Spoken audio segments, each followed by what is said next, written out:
Hi, welcome to Bridging the Gap Between Customers and Organizations with me, Kevin.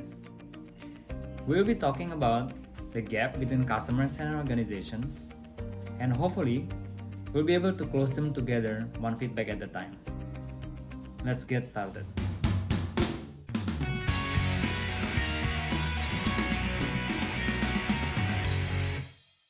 Feedback.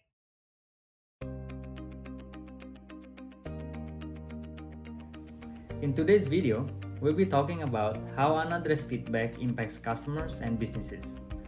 Before we talk about the gap, we will start by understanding the foundation of this gap. Who are the parties involved? What are their motivations? Examples on how customers are impacted by this gap.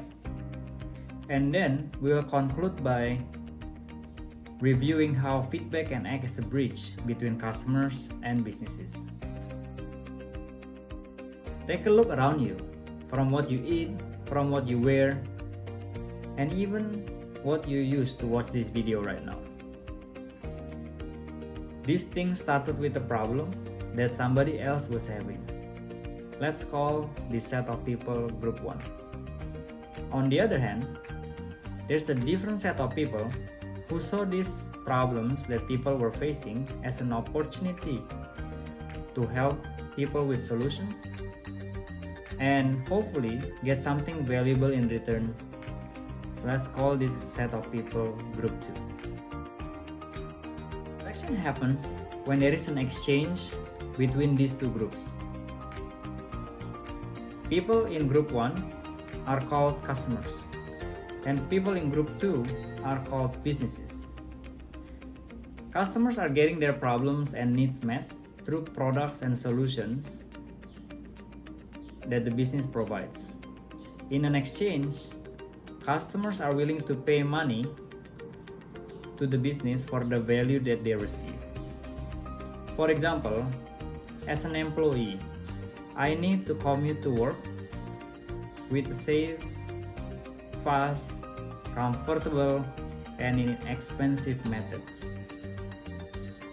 By paying for a ride-hailing service, I don't have to walk to work. I save 1 hour daily. I can enjoy my commute and I save energy. In return, I have to spend $30 daily for this service. Customers and businesses have almost fully opposite motivations. Customers care about getting the highest value at the lowest price. On the other hand, business cares about charging the highest price and spending the least amount of money. These differences in motivation is one of the biggest root causes of the gap between customers and businesses. To illustrate this gap, I would like to share two real-life examples. One is about John, a patient at a hospital, and two, Susan, a rider of a public bus system.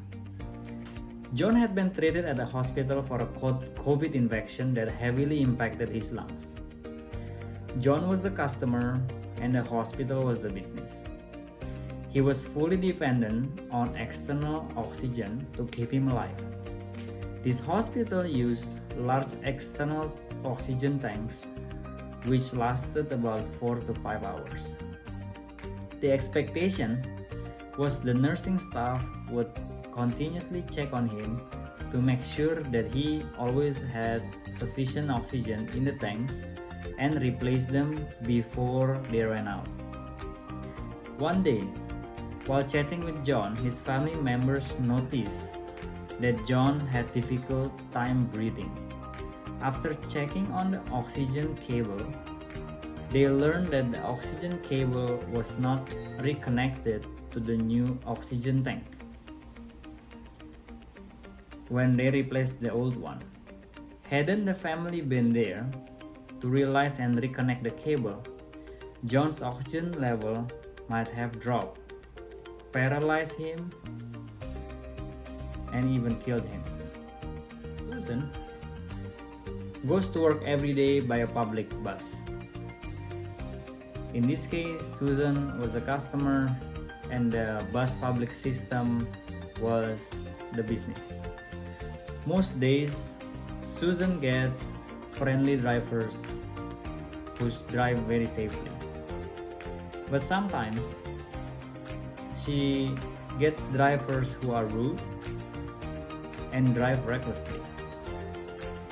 Although not ideal, the driver's rudeness are still tolerable.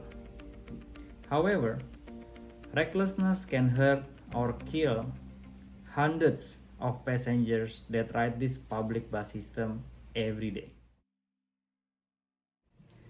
I believe customers deserve to get the best products and services. However, when there is a mismatch between expectations and actual, customers are not getting the best. I want to believe that businesses actually want to provide the best quality of service for customers, but they may not actually realize it. Customer, as a result, can suffer and choose to leave, which is followed by business suffering. Business reputation can be impacted, and their profit and revenue can go down. When customers share their feedback to businesses, this feedback can act as a bridge between customers and organizations. With feedback, businesses will have better visibility on where they can improve. They can also use feedback as insights for future innovations to serve customers better. Today, we have discussed that interactions between customers and businesses start with problems or needs that customers are having, and business lending their expertise to provide customers with solutions in the form of products or services. Their motivations are almost completely opposite, which can create a gap between expectations and actual. This gap can have negative consequences, from the smallest to the biggest as big as lives. Feedback is a powerful tool that can help close this gap between customers and business. In the next video, we will discuss what prevents customers from sharing their feedback. Thank you.